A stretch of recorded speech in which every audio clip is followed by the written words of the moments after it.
नमस्कार दोस्तों, मेरा नाम है आयुष और आप देख रहे हैं नॉलेज सागर। आज की इस वीडियो में हम बात करने वाले हैं एक ऐसे टॉपिक के बारे में जिसकी ऑलमोस्ट हर जगह चर्चा हो रही है, चाहे वो इंस्टाग्राम हो, चाहे वो फेसबुक हो, न्यूज़ हो। ऑलमोस्ट हर जगह इस चीज़ की चर्चा हो रही है, वो है क्रिप्टो करेंसी के बारे में। ठीक है, क्रिप्टो करेंसी बोले तो एक डिजिटल असेट होता है। इसके बारे में हम आगे डिस्कस करेंगे क्या होती है क्रिप्टो करेंसी के बारे में। इसकी हिस्ट्री के बारे में जानेंगे कि ये इसकी शुरुआत कहाँ हुई थी, कौन है इसके फाउंडर आखिरकार।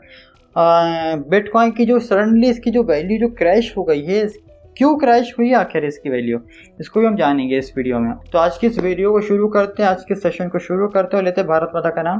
बोलो बोलो भारत माता की जय। तो दोस्तों, सबसे पहले बात आती है क्रिप्टो करेंसी होती क्या है। जो लोग क्रिप्टो करेंसी के बारे में नहीं जानते हैं उनको मैं बता दूं कि क्रिप्टो करेंसी एक प्रकार से डिजिटल असेट होता है, डिजिटल मनी होती है जो कि ट्रेडिंग के तौर पे यूज़ की जाती है। ठीक है, अगर हम बात करें तो इस पे लोग बाग क्या करते हैं कि कॉइन के हिसाब से इसको लेते हैं। जैसे बिटकॉइन हो गया तो एक बिटकॉइन की कीमत $4000 है, इथेरियम की कीमत $2000 है। इस हिसाब से बिटकॉइन इन सबको कलेक्ट किया जाता है और उसके बाद इनकी ट्रेडिंग की जाती है। तो ये होती है क्रिप्टो करेंसी के बारे में, एक प्रकार से डिजिटल करेंसी जिसको बोल सकते हैं, ये एक प्रकार की होती है। हम बात करते हैं कि ये कितने प्रकार की होती है। तो टोटल ये 7 प्रकार की होती हैं, जो कि हैं bitcoin, Litecoin, Doge coin, Ethereum, ripple, Tron और कार्डिनो। ये 7 प्रकार की होती हैं ये। तो इसमें सबसे ज़्यादा यूज़ होता है बिटकॉइन और लिटकॉइन का। डॉजी कॉइन अभी अभी आया, जो आपने एक मीम देखी होगी जिसमें कुत्ता बना रहता है, तो वो इसी को बोलते हैं डॉजी कॉइन। ठीक है, बिटकॉइन में एक सोने का सिक्का रहता है, उसमें बी बना रहता है। ठीक है, तो बिटकॉइन की जो लिक्विडिटी है, इसकी जो ट्रांजैक्शन है वो बहुत ज़्यादा है। तो ये ईजिली ख़रीदा जा सकती है, ईजिली इसकी सेलिंग हो सकती है, मतलब इसकी जो ट्रेडिंग है बहुत ईजिली हो जाती है। तो इसलिए लोग बिटकॉइन को लेना बहुत ज़्यादा प्रेफर करते हैं। ठीक है, उसके बाद आता है लिटकॉइन। लिटकॉइन उसके बाद आता है, क्योंकि इसकी जो ट्रांजैक्शन है ये ज़्यादातर यूएस, जो बड़े बड़े जो देश है, जो डेवलप्ड देश हैं, वहाँ पर ज़्यादातर लिटकॉइन का यूज़ होता है। तो हाल ही में जो बिटकॉइन की जो वैल्यू है वो सबसे ज़्यादा हुआ करती थी, लेकिन अब बिटकॉइन, लिटकॉइन और डॉजी कॉइन, ये तीनों की वैल्यू बहुत जंप से क्रैश हुई है। ठीक है, अच्छा, इन सब को यूज़ करने के लिए आपको हाई ग्राफिक कार्ड यूज़ का मतलब बहुत हाई जीपीयू का यूज़ करना पड़ता है। क्योंकि इसमें हैकिंग का बहुत ज़्यादा बोलबाला रहता है कि भैया आपको फ्रॉड केसेस मिल सकते हैं, आपका सिस्टम हैक हो सकता है। तो इसलिए आपको एक बहुत तगड़ा पीसी चाहिए रहता है जो कि इसको इस ट्रांजेक्शन को रन कर सके, इसको स्टोर कर सके। ठीक है, तो अगर हम बात करें क्रिप्टो करेंसी की हिस्ट्री के बारे में, तो 1983 में यूएस के एक क्रिप्टोग्राफर थे डेविड चाउन, या क्या, आई एम सॉरी अगर इनका नाम मैं अगर गलत प्रोनाउंस कर रहा हूँ तो इन्होंने क्या किया था कि एक सडनली जब एक अपनी जो ट्रेडिंग जब कर रहे थे ये, तब इन्होंने एक डिजिटल करेंसी को देखा, या एक डिजिटल मनी को देखा जो धीरे धीरे करके बढ़ रही थी। तो इसको उन्होंने नाम दिया था ई कैश के तौर पे। 1995 में हुआ क्या था कि एक जापानीज क्रिप्टोग्राफर थी सतोशी नाकामोटो। ठीक है, इन्होंने इसका नाम चेंज करके डिजिटल कैश कर दिया, और वहीं से उन्होंने एक टर्म को इजाद किया जिसका नाम था बिट गोल्ड।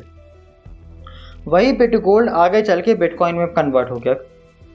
ठीक है, अब सतोशी नाकामोटो को बिटकॉइन का जनक माना जाता है, इथेरियम का जनक माना जाता है,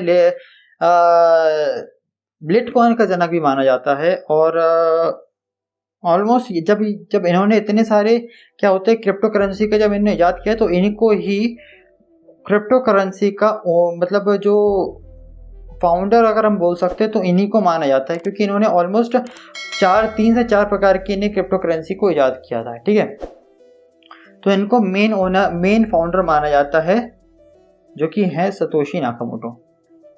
ये सब चीज़ों को देखने के बाद हमारे मन में एक सवाल बहुत ज़्यादा आता है कि ये क्या इंडिया पे क्रिप्टो करेंसी का ट्रेड करना लीगल है या नहीं। तो आपकी जानकारी के लिए बता दूं कि 2018 में आरबीआई ने इसको क्रिप्टो करेंसी को कम्प्लीटली बैन कर दिया था, जस्ट बिकॉज कि इसमें फ्रॉड केसेस बहुत हो रहे थे कि भैया इसमें हैकिंग के थ्रू आपके क्रिप्टो करेंसी को लूट लिया जाता था, या आपको क्रिप्टो करेंसी के नाम पे कुछ भी मतलब ऊट पटांग चीज़ें हो जाता था यहाँ पे। तो या इस कारण से आरबीआई ने यहाँ पर इसको कम्प्लीटली बैन कर दिया था। अब कहानी यहाँ पे आती है कि 2020 में क्रिप्टो करेंसी को सुप्रीम कोर्ट ने ये बोल दिया कि जो क्रिप्टो करेंसी का जो ट्रेड है वो असंवैधानिक है, अनकॉन्स्टिट्यूशनल है। ठीक, अगर हम ये इसको देखें तो इस हिसाब से अब इंडिया पे क्रिप्टो करेंसी का ट्रेड करना कानूनी जुर्म है। इसी कारण से लास्ट ईयर शायद तक बहुत सारे लोगों को अरेस्ट भी किया गया था क्रिप्टो करेंसी की ट्रेड को लेकर। ठीक है, तो अब शायद तक इंडिया में शायद तक इसकी ट्रेडिंग नहीं होती ज़्यादातर। हाँ, अगर आप इंटरनेशनल तौर पे ट्रेड करते हो तो उसको माना जा सकता है। जैसे अगर आप यूएस में ट्रेड कर रहे हो या दूसरे कंट्रीज़ में ट्रेड कर रहे हो तो वो माना जाता है। क्रिप्टो करेंसी में एक टर्म बहुत ज़्यादा यूज़ होता है जो कि होता है माइनिंग। ठीक है, जैसे कोल की माइनिंग होती है ना, वैसे ही उस हिसाब से डिजिटल तौर पे क्रिप्टो करेंसी की माइनिंग होती है। इसमें बहुत हैवी मशीनरी का यूज़ होता है, बहुत हैवी एल्गोरिथम्स का यूज़ होता है। इससे बहुत एक हैवी मशीन का यूज़ होता है जिसका नाम होता है FPGA। इस मशीन का यूज़ होता है, इससे बहुत सारे एल्गोरिथम्स का यूज़ होता है, इसमें बहुत सारे एल्गोरिथम्स का यूज़ होता है जिसको हम बोल सकते हैं हैशिंग एल्गोरिथम, जो कि SHA-256 ये एक एल्गोरिथम है या स्क्रिप्ट। ये मतलब एक लैंग्वेज है, एक एल्गोरिथम है, इस प्रिंसिपल पे वर्क करता है। यार देखो, अगर हम माइनिंग के ऊपर आप वीडियो चाहते हैं तो माइनिंग के ऊपर भी हम एक वीडियो बना सकते हैं कि भैया क्रिप्टो करेंसी की माइनिंग कैसे की जाती है, कौन से सॉफ्टवेयर लगते हैं, कहाँ कैसे इसमें यूज़ होता है, ये सब चीज़ों के ऊपर हम वीडियो बना सकते हैं। तो दोस्तों, आज की इस वीडियो में बस इतना ही। आज की इस वीडियो में हमने जाना है कि क्रिप्टो करेंसी होती क्या है, इसकी कैसे वर्क करती है, और इसकी हमने थोड़ी बहुत हिस्ट्री के बारे में जाना है और इसके कुछ टाइप्स के बारे में जाना है। मिलते हैं नेक्स्ट वीडियो में, तब तक के लिए अपने ध्यान रखिए, घर में रहिए, सेफ रहिए। ठीक है, और जय हिंद।